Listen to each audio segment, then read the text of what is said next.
Okay. Welcome everyone to our study on the practice of the mean. Today we'll be looking at a key passage from the third part of the text. And this section is according to the 2nd century Confucian scholar Zheng Xuan. It's the 14th section.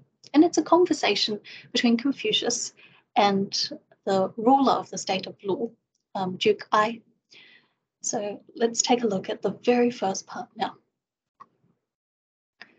Duke Ai asked about government. Confucius said, "The governmental measures of King Wen and King Wu are recorded on wooden tablets and bamboo slips. When the worthy lived, their government flourished. When they died, their government came to an end." So in order to fully understand this, what Confucius is talking about in this passage, it'd be very helpful to understand the political history of the state and the current historical context. So for that, I've prepared a diagram. So let me go through step by step. So on the left here, we have the 15th ruler of the state of Lu, Duke Huan, and I've provided his reign period here. So he was the ruler of the state during the 17th century BCE, 7th century BCE. He was succeeded by his son, Duke Zhuang. I've provided the last year of his reign period here.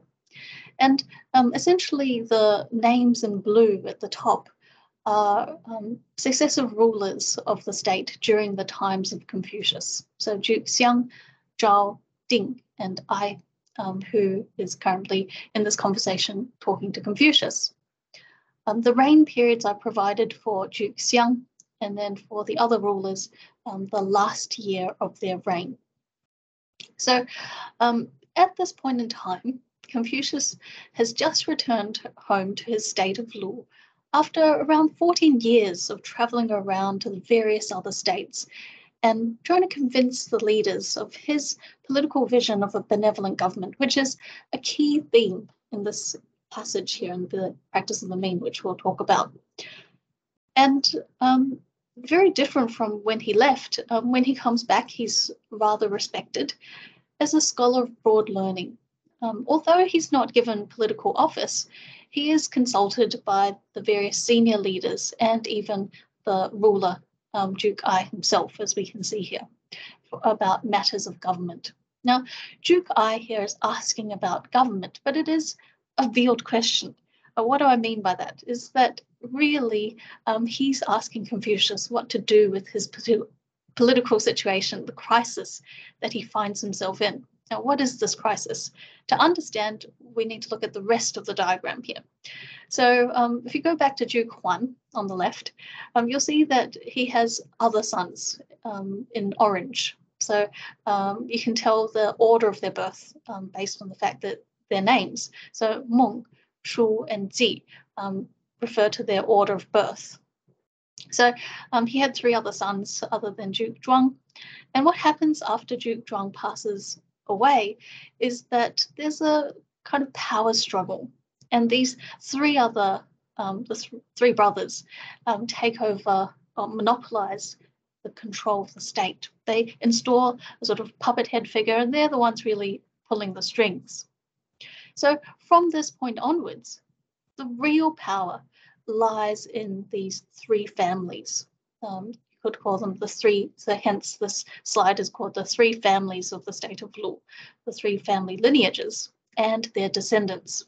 So the names in green on the right-hand side are the descendants of these 3 family clans, the heads of these families during the times of Confucius. So we read their names in the Analects, in any of the sort of historical writings related to the spring and autumn period during the time of Confucius. And what happens is that they, in order to distinguish between the different families, they take on the names of Meng, Shu, and Zi as their surname, when really, in actual fact, everyone has the same surname because they're part of the one big family. But, you know, the question that Duke Ai is asking is, well, this is my problem. I have no power, I have no authority. How can I wrestle back this authority from these three family lineages? That's what he's really asking Confucius. Now, Confucius knows about the situation. It was the same when he left, and nothing's really changed. In fact, things have probably gotten worse when he's come back. So he's very conscious of what Duke Ai is asking him about. And he's also very well aware that Duke Ai is a leader who's not very politically sharp. And so what we will read in his answer is that he provides, rather than providing specific strategies to regain power, he provides very general political principles. And these are principles that are useful not only for political life, but also for personal life, personal cultivation. These principles and ideas are not only important during the time of Duke Ai, but also we see these themes and this philosophy being revisited time and again throughout the history of Imperial China as Confucian sort of political philosophy. And I guess for our purposes today, when we read a text like the Practice of the Mean and we read about this idea of government, we can think of it as a way in which we can understand leadership from a new perspective, a different way of looking at how we can influence people for the best. So how we can be a very good leader in today's society, whatever work you're doing. So that really remains relevant to us today. Now, what does Confucius say, and how does he say it? Now, the other thing that is very interesting about this passage is that Confucius provides a very extended response.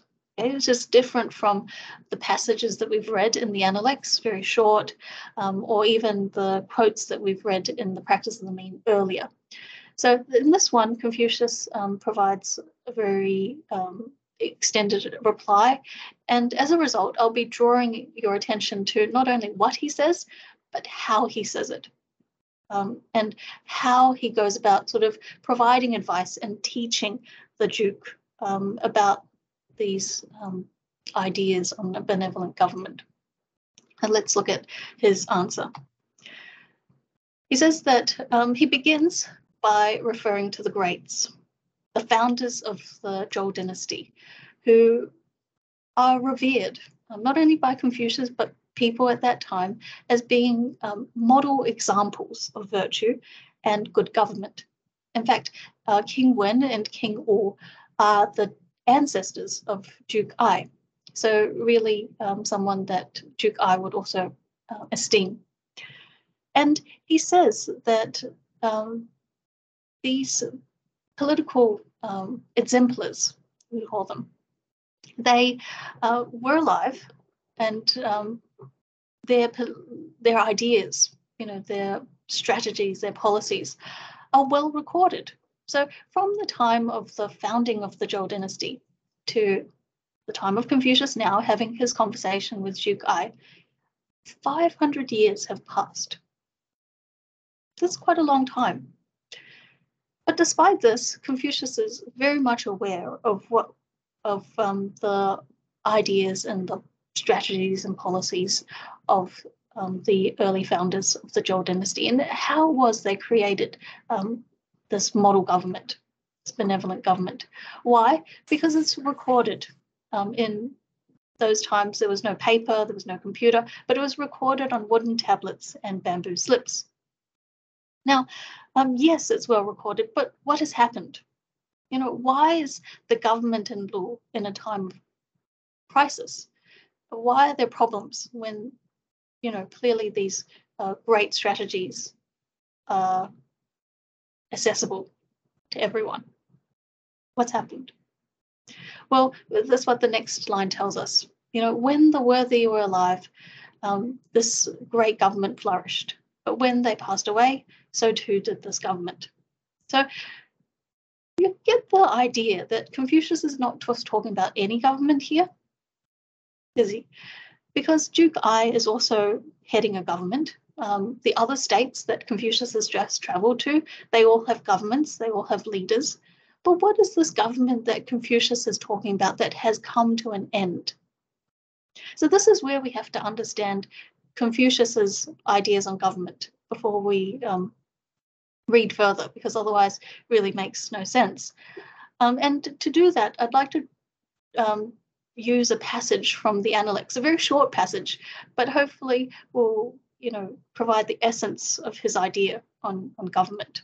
So in this particular passage, Ji Kangzi, the head of the Ji family clan, who we met on the diagram, he asks Confucius exactly the same question about government. Confucius replies this time with a very succinct answer. He says, government means correctness. If you lead with correctness, who will dare not to be correct? Now, this doesn't seem very impressive and even a bit cryptic in English, but if we were to read it in Chinese, it makes more sense, and it's actually a wonderful soundbite. So in Chinese, it says 正者正也. So the character for government and the character for correctness have the same pronunciation, not only in modern Chinese, but also in Old Chinese, so the Chinese of Confucius's time. And you can see from the character that the character for correctness or correct actually makes up the character for government on the left-hand side. So not only does the character correct bring along its form and its sound, but also its meaning. So what Confucius is saying is that this government is about an order, a sense of correctness. Now, rather than thinking about correctness as in, doing things in order, what we're talking about here is really an idea of harmony and flourishing. Now, where does this come from? How does this come about? Who's correct? Are we talking about the people? They have to be, well ordered with laws and punishment, or are we talking about, something else? Well, Confucius makes it very clear. He says, if you lead with correctness, so it's the leader that has to be correct, and then everything else follows. Then you influence others to also achieve this sense of correctness. So how does it all work? That's when we can think about the framework in the highest learning that we've talked about previously. So the practice of the mean, when it talks about government, is what we refer to in the highest learning as ordering the state. So that particular step there. And you can see that ordering the state is actually predicated on 6 other steps or processes. So first of all, this leader, in order to achieve correctness and ultimately good government, they have to be aware and detect, the thoughts that arise within them, perfect those thoughts with the right knowledge, the knowledge of the canonical works, the teachings of the sages, and then be able to make their intentions sincere, which is in accordance with the way, with the innate nature as per the canonical works, and rectify their mind. By doing that, they manifest their enlightened virtue, this idea of actually realizing their innate nature. And after having manifested their enlightened virtue, they are then able to love the people, truly love the people. Loving the people is none other than being a very good role model and really influencing them in the right way, in the way of actually helping them manifest their enlightened virtue. So you can see how the whole idea of government, Confucian sense of government, is grounded in the individual, in the leader, who has to provide that example through their own thoughts, words, and intentions first. And then this has a flow-on effect to the state and the community. So ordering the state is this idea of government in terms of the practice of the ming. So it's a very logical progression, isn't it? From the level of the thoughts to the cultivation of the self to ultimately good government. And so it's the leader that has to undertake this internal work to be able to create this ordered state. And so that's why Confucius says that the crucial part of government or any sort of good management has to be in the people, in the leaders. And we see this in the historical records. So before the Zhou dynasty, it was a period of time known as the Shang dynasty. So last time, previously, we've spoke about the basin inscription of King Tang, who was in fact the very first leader and founder of the Shang dynasty. So we recognize that he was a person of great character and competence, but then look at what happened. By the 17th ruler of the Shang dynasty, a man by the name of King Zhou, he's tyrannical, incompetent, and the government, as well as his state and the kingdom, are in disarray. It's disordered. Everyone is suffering. And as a result, the other states unite under the moral leadership of King Wen and later his son. And his son, King Wu, who's pictured here, leads a revolt in which the Shang dynasty is overthrown and the Zhou dynasty is established. So this is, when we talk about the founders of the Zhou dynasty, this is why they are so revered, because they were able to turn things around. So what we see is that, well, by the end of the Shang dynasty, the whole kingdom of China at the time is in disorder. But following the change in leadership, we read of a period of peace and prosperity in the early years of the Zhou dynasty, the Western Zhou period, so to speak, as it's written here. And so it's not related to the people. The people are the same, but it's related to the leaders. The leadership has changed from the Shang dynasty to the Zhou dynasty. And so the bottom line is that the people are the most important. When I say the people, I mean the leaders are the most important. And in particular, leaders with character and competence, the worthy, as it talks about here in the practice of the Ming. Leaders who are cultivating. And that's what Confucius is getting at. He's saying that there's these documents that are accessible. You can read about these great policies, but it's meaningless if no one actually reads them, no one understands them, and no one actually implements them. It's having the records there is almost no different than having a pile of scrap paper if no one actually uses them. So this is the point that he's making. It's in the people. People need to implement this. So leadership is important. That's nothing new. But what's very special about the model of government that Confucius is talking about is made clear in the next passage, in which he continues. He says, the way of humans is to advance government. The way of earth is to grow plants.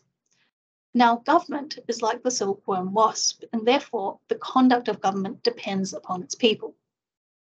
So this is where the practice of the Ming justifiably is known as the most philosophical out of the four books. Because unlike the Analects or the Highest Learning or even the Mencius, which we'll talk about later, those other texts are very much grounded in the human life. So the Highest Learning, the individual, the family, the state, and even on the global level. But here in the practice of the Ming, it takes it one step further. So not only are we told that leadership is important from an individual point of view and from a state point of view and ultimately global point of view, but we're told that leadership is actually part of our innate nature. It's the way of humans to advance government. And on top of that, the way of humans is linked to the way of heaven and earth, linked to the natural world. So you see how it branches out from simply talking about how humans relate to each other or how we relate to ourselves. It takes it sort of further by saying, well, actually, this is who we're meant to be. This is our innate nature. And on top of that, it's in accordance with the way of heaven and earth. So when it talks about this idea of the way of humans is to advance government, let's change this word government. Let's change it to correctness or harmony. So the way of humans is to advance harmony. And this is related to what Confucius was saying before. His idea of government is that everyone, all beings or things, are working in great harmony, that everything is flourishing. So the way of humans is to advance a flourishing of ourselves and others. And I want to go back to the highest learning again here, because the two texts, the highest learning and the practice of the mean, sort of go hand in hand. And we can use the highest learning to further understand this. So what is the way of humans? In the first line of the highest learning, it talks about how the way of highest learning is to manifest enlightened virtue, love the people, and rest in utmost goodness.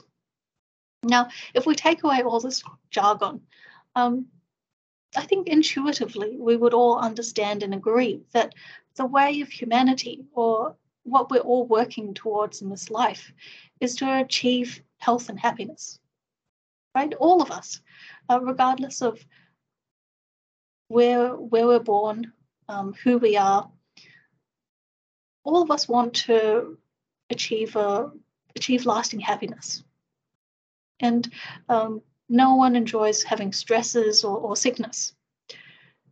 So that's kind of what we're all striving towards. But the problem is, of course, that perhaps some of the things that we think are solutions, what we've learned from others or our education to date, only provide us with maybe temporary solutions to this problem. And when we read these sacred texts, these canon classics, like the Confucian classics, we're provided with a viewpoint that has been passed down throughout the generations and for thousands of years. So this is sort of evidence-based solutions to the human condition and the human problem. Unfortunately, it has this jargon that we have to, translate and understand, and that's why we need to study this. But it has this sort of timeless wisdom that we can tap into, because the human condition hasn't changed from the time of Confucius to us today. We're all searching for the same things. So for him, he's saying that the way of humans is to realize this flourishing. You see this here, we have to first realize our innate nature, this enlightened virtue, in which we're able to, be very clear about the things that are happening in our life and how to relate to them in the best possible way. But that's not enough. If we ourselves individually are happy, we're not going to find happiness if everyone around us is suffering. So we have to help people around us to achieve the same state of realization and this innate potential for goodness that we have ourselves realized, which is this idea of loving the people, helping others achieve their potential. And then ultimately, once we ourselves have we live fulfilling lives and others do the same, then it's this idea of resting in utmost goodness, in which we find ourselves and others as this in a state of oneness. So in a nutshell, the way of the highest learning is the same as this practice of the mean. And it describes it in a way in which we can understand on a stepwise level that humanity, what we're all striving for, is really, as Confucius says, to advance government, to advance harmony in the world and the state of flourishing. Now, then how does this relate to the earth? Well, it's just like the earth grows plants. It nourishes and nurtures everything on this world and tries to grow and develop the life on earth. So similarly, humans, through our search for happiness for ourselves and others, we also are in this journey to nourish and develop and nurture others in the same way. So that's why Confucius is drawing a parallel with the way of humanity, this, you'd say, the way of the highest learning, and the way of earth, which is to nourish all. Now, ultimately, our innate nature, as we've previously mentioned, is an equal. We are, as humans, equal counterparts to the moral excellence of heaven and earth. So, in fact, heaven, earth, and humanity are all, doing the same thing, which is at the very intrinsic level, at a very innate level, we're all trying to develop and nurture life. So this is why Confucius has talked all of a sudden about the way of humans and the way of earth. And then he continues with an allusion to the odes. He says, government is like the silkworm wasp. So this is actually a court song from the odes called Xiao Wan. And this was a court song that was used by the feudal lords in entertaining the Zhou king. And according to traditional commentaries, this particular song was used to criticize the incompetent rulers, rulers like King Li and King You of the Zhou dynasty. So it was a kind of indirect criticism. What happened is that these songs were played in the presence of these kings, and it was used to try to teach them how to go about government in the right way. So there's this line in the song, and it says that the mulberry insect has young, and the silkworm wasp carries them away. So the silkworm wasp takes away the young of the mulberry insect, but not for malignant intentions. Takes them away and meticulously cares for the young of this mulberry insect as its own. And this was a phenomena that was observed in the natural world, in the insect world. Now, how does this then relate to government? Well, Confucius is using this as evidence to say that, well, as leaders or the governing party, what we need to do is to see others, the people, as our own children, and to care for them in that meticulous way. So it's not enough. Government is not enough to just simply provide a society that's ordered by law and punishment. It needs to do more than that. So you need to care for the people as if your own children, in the sense that, provide, ensure there's food supply, ensure there's education, ensure that they are being cared for throughout their lives, caring for the elderly, etc. So there are many government measures, but essentially what it's getting at is that the attitude of the leader has to be such that there's care, that this meticulous care for the people. And the government needs to do that, the leaders. So then Confucius concludes that the conduct of the government depends upon its people. So in this very short extract, you can see how Confucius really is a very skillful teacher, isn't he? He begins by referring to the greats, exemplars who, everyone recognizes as important and very effective leaders, right? So he draws on these names. And then he tells the Duke that, in fact, their ideas are still available to us in these wooden slips and bamboo slips and wooden tablets. And then he says, well, actually, it shouldn't be too much of an effort for us, because actually good government is in our very nature. It's in our nature of being a human. The way of human is to create this state of flourishing, right? And on top of that, this is completely in accordance with the way of heaven and earth. So this shouldn't be too much of a stretch for you. And then on top of that, he quotes from the Odes, an authoritative text during his days, and later in the Han Dynasty made one of the 5 classics. So he says that, even in the insect world, the silkworm wasp can care for others as if their own.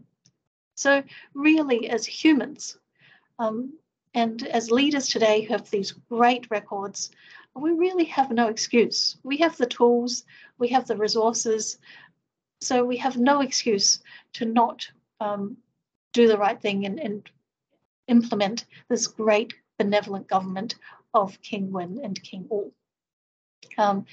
Even an insect, the silkworm wasp, can do can care for others as themselves. So yeah, we really have no excuse. So by this time, we're wondering, well, yes, we need the right people, but how do we achieve it? How do we attain these great people for government? And this is the next part. So Confucius tells us that the right people are obtained by the ruler's character. Cultivation of character is through the way, and the cultivation of the way is through humanity. Humanity means to be human, and the key is devotion to parents. Rightness is to be appropriate in action, and the key is honouring the worthy. In devotion to family members, there is a hierarchy. In honouring worthiness, there are grades, and these are what give rise to ritual propriety. So there's 3 key moral qualities that are highlighted here: humanity, rightness, and ritual propriety, which are very important for this leadership. But first of all, he begins by saying, well, we want to have the right people, to work with the right people, to attain talent.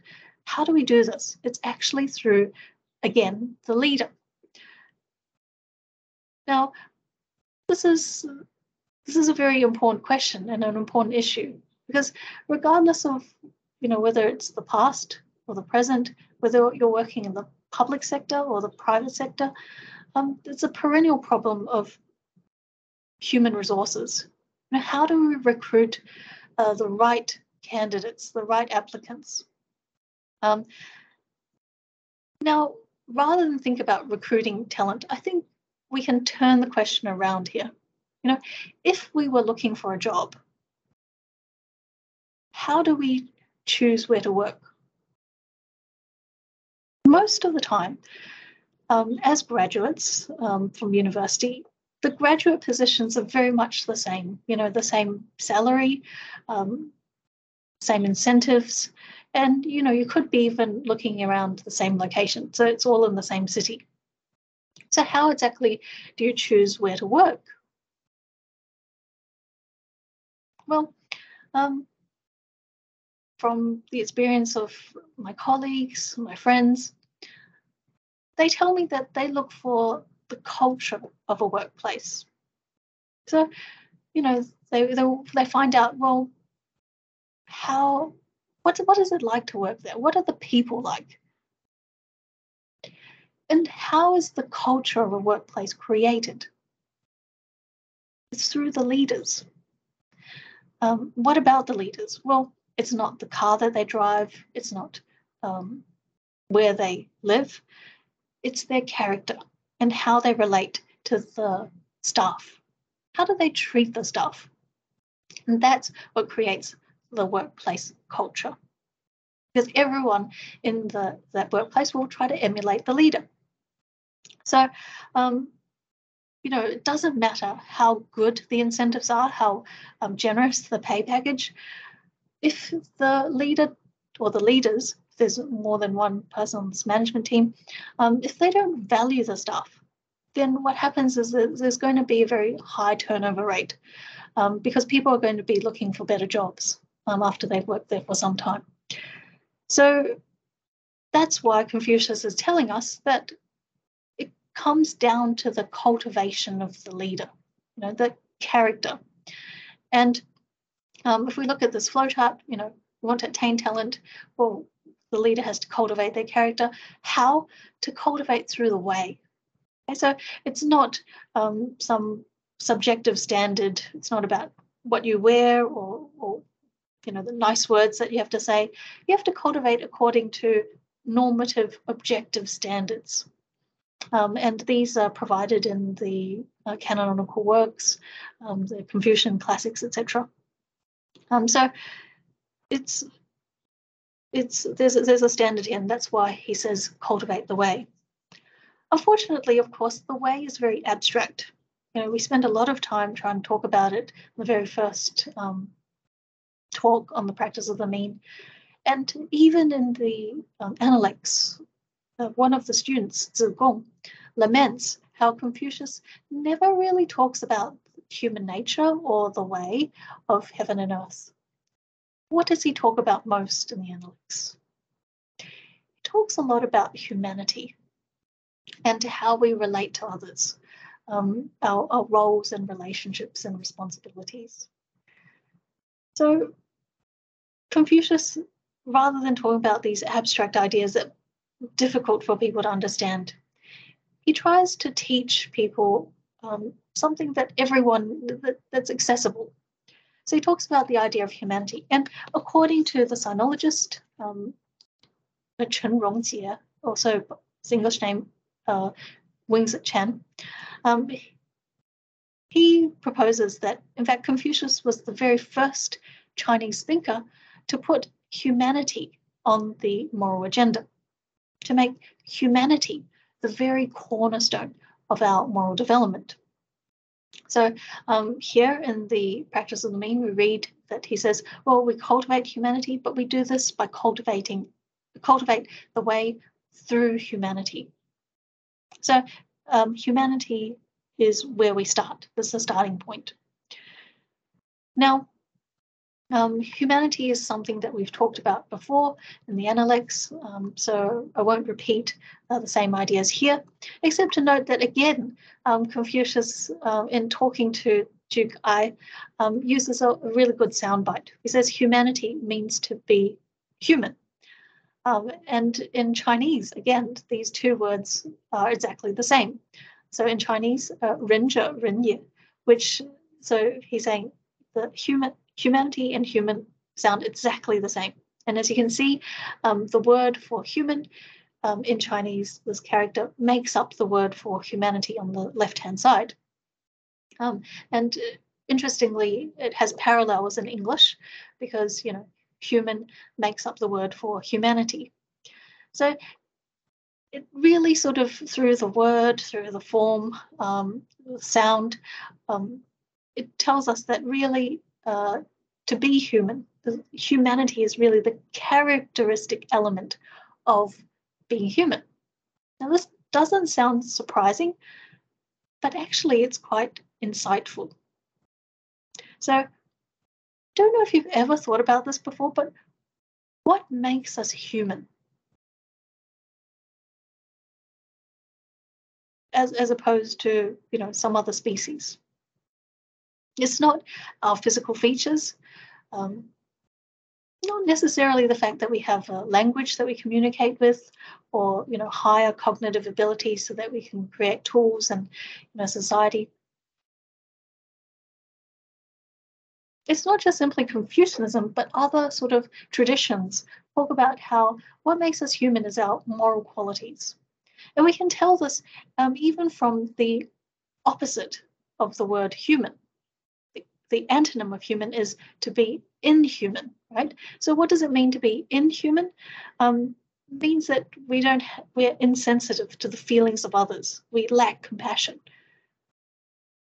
So therefore, in other words, to be human means to have the sensitivity to the needs, the wants of others around us, and to have compassion. So in other words, to be human is to have this humanity.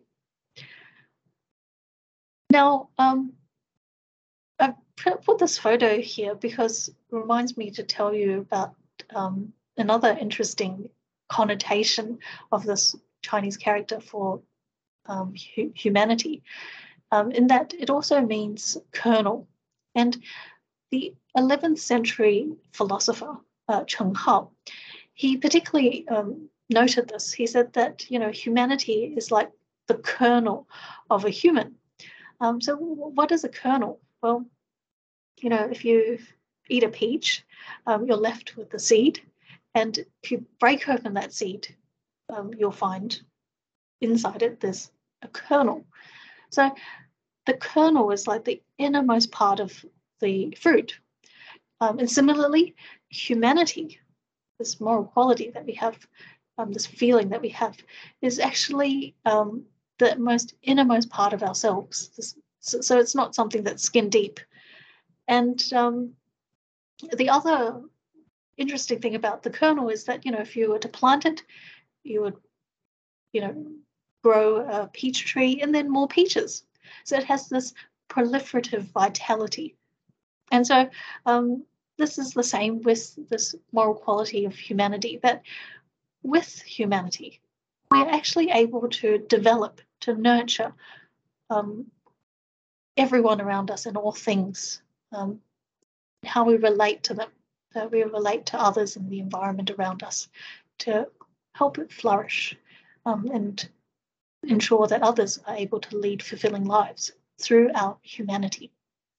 So that's why this other connotation of it being a kernel is also very, very interesting. Makes us think about it from a different perspective, that yes, it's part of who we are, but it has this great potential. So humanity is the ability to really care for and love all beings and all creatures and things. But even that has its starting point. So that's why Confucius tells us that the key to humanity is devotion to parents. So what we've previously termed family reverence. So the starting point of humanity is family reverence. And this is an idea that we encountered in the Analects, that, family reverence and fraternity are the roots to humanity. So we've covered this in a bit of detail from a theoretical point of view. And what I want to do here is to look back on these exemplars that Confucius made reference to.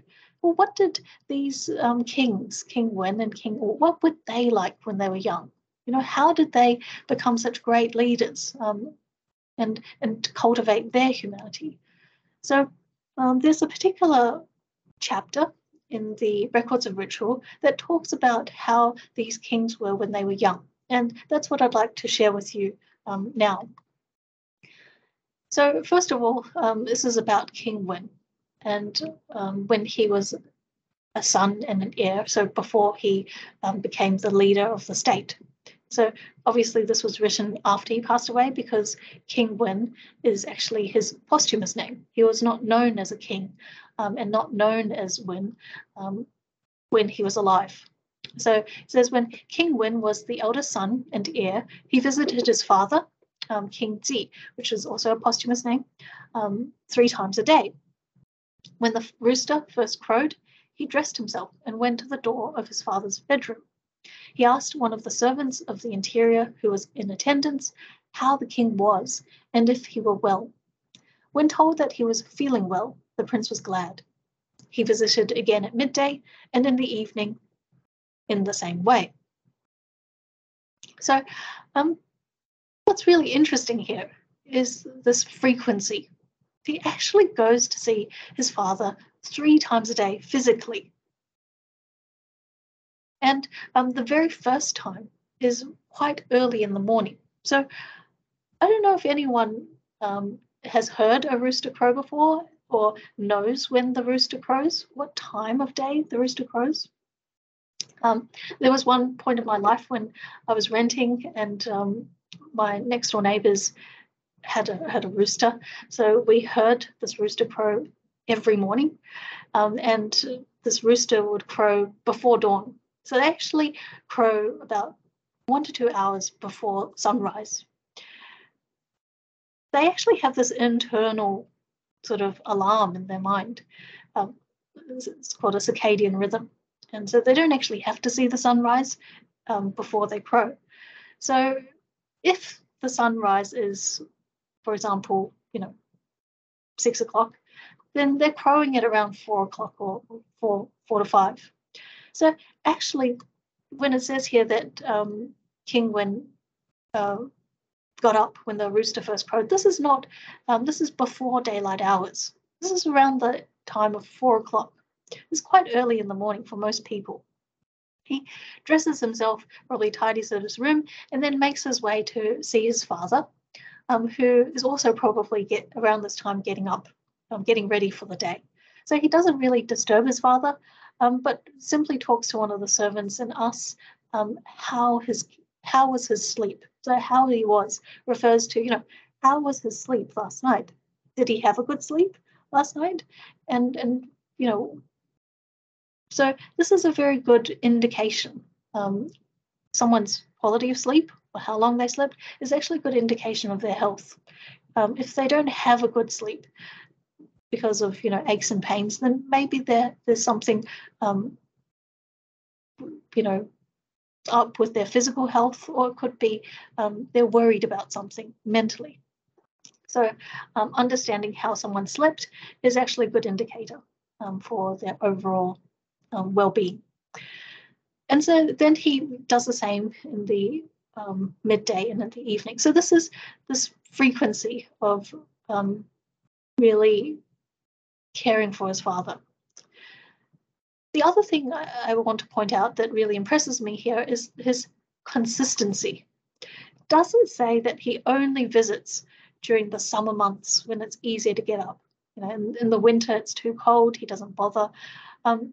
Doesn't say that. So, we can assume quite safely that actually he does this most days, and if not every day, 365 days of the year, and for several years. So there's a consistency here, not just, when he feels like it. So that's also very impressive. Now, if we continue the rest of the passage, you'll see that this care is not just something on the surface, not a formality, but there's actually substance to what he's doing and what happens. So he says, if the king was not so well as usual, so his father was not as well, then the servant would tell the prince, and then sorrow appeared in his countenance, and his walk was affected and disturbed. When his father took food again, he himself recovered his former appearance. So, he's asking how his father went, not just as a formality, as a greeting, how's it going sort of thing, but when there's actual problems, he's actually physically and mentally affected. So he actually really cares and probably thinking about how to solve this problem, how his father can get better again. So much so that the person who's recorded this says that, his walk, his countenance was changed immediately. So you can see that this care is not just something that, it's not a formality that he just asks. He actually worries about his father as if it's himself. Just like a parent, when they hear about their child being unwell, it actually affects, even if they can go to work, they don't feel right. They don't feel normal until their child recovers. And this is the same even for King Wen when he was an adult, looking after or caring for his elderly father. So it's only when his father is well again that he recovers. And there's another detail here. It says that when the food was served to his father, he would examine it, see if it was hot or cold, as it ought to be. And when it came down again, he asked what dishes the king had eaten. He gave orders to the chef that the same food should not be served again, and withdrew on receiving the cook's assurance accordingly. So he was there, as we said, 3 times a day, and checked on the meals that were provided. So he would actually see what was being given, or even the temperature. So, good food hygiene. And not only does he check it, but he waits until the king finishes eating and checks again. So this time when he checks, what is he actually checking for? He's checking to see how much has been eaten, and also probably what has been eaten. But this idea of inputs and outputs is also a good indicator of one's health. If you have a good appetite, it means that you're quite healthy.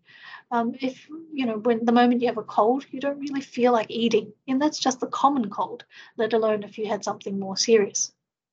So he has that attention to detail. That it's not just about, there's food that's being served, it's well cooked, but, what has actually been eaten? And then finally, he gives orders about the food hygiene again. So the same meal that's served at lunch should not be reheated again and served for dinner, even leftovers, or you'd say if it was cooked, but what was not served at that time to be reserved. So this is just important, good food hygiene back in the days when there was no refrigerator. But even today, when we have a refrigerator, we have to be very careful too. So, so the 3 things that are key here: the frequency of his care, the consistency, and also his attention to detail. That meticulousness, which is very rare, like in the sense that most people, when you interact with someone on a daily basis, you just assume that you know how they're going, and you don't sort of drill down further. So a lot of us, with perhaps our siblings or even our family members, we see them every day, but we don't sort of go further and probe, and in some ways we take them for granted.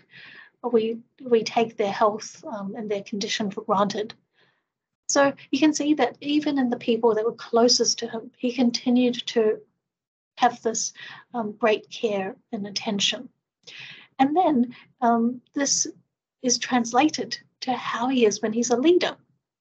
So he's lauded by Confucius and others as the most benevolent ruler in ancient China.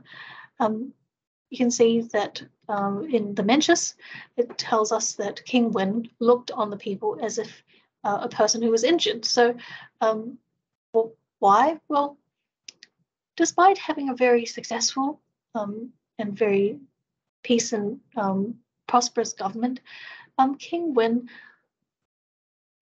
always felt that he hadn't done enough. So he didn't feel that, oh, look how great the people are, look at their great quality of life, I'm such a great leader. Instead, he looked on the people as if they were unwell, and what can I do to make things better? So that's what it means here, to say that he looked on people as if they were injured. And there's even a story that one time when he was constructing, there were constructions on the palace ground and human remains were found. He ordered that these remains be interred properly. And in other words, that they be reburied with, according to ritual. And when, other state leaders heard about this, they actually admired him for not only looking after those who are alive, but even the remains of those who passed away.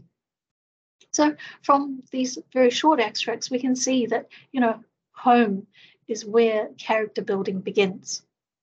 So from this family reverence, it's the foundation for humanity, this idea of bringing out our innate moral quality of humanity. And what are the effects of this? Well, not only did King Wen achieve this, we talked about how he's lauded for being great, being benevolent, but he was able to, first of all, influence his own family. So his own son was moved by his father's example. We see this in the same chapter. In the following passage, it talks about how King Wu, his son, acted according to the example of his father, King Wen. And when his father, King Wen, was ill, King Wu would nurse him without taking off his cap or girdle. When King Wen took a meal, he also took a meal. And when King Wen took a second, he did the same. It was not till after 12 days that he recovered. So King Wu really learns from the example of his father and cares for him in the same sort of, with that attention to detail as well. He doesn't even have time to take off or change his clothes when his father is unwell, because he's just like a full-time carer for his father. And so much so that he feels this empathy this for his father. So this particular line here is very important. It says that, when King Wen was ill and he took a meal, then his son would do the same. And if he had second helpings, then his son would do the same. I don't know if you've ever been unwell before and you've sat next to someone who is fine, and they, during a meal, and they eat, to their heart's content, and even take second and third helpings, and you just don't feel like eating at all. Well, if we had a sensitivity to the person who was unwell, then you would act like King Wu or his son here, in the sense that you'd be sensitive to the fact that they have no appetite, and you would only eat as much as they did, so that they don't feel that they are very, very unwell. So it shows that his son has this sensitivity to the feelings of his father. And it's not for a short period of time as well. See that it's for 12 days, not just 1 or 2 days. So you can see that, King Wen, he's able to influence his family, but he's also able to influence beyond his family. As we said before, he was able to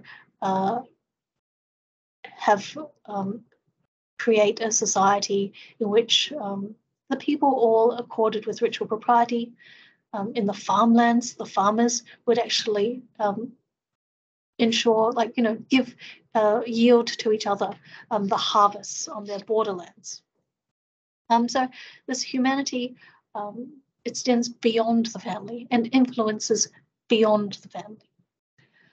So the next moral quality that Confucius talks about is rightness.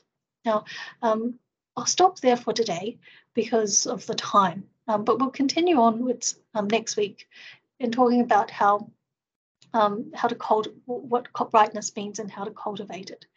But from this passage, you see it's a bit different from the earlier ones. The earlier ones focused on the practice of the mean, this idea of cultivating the way.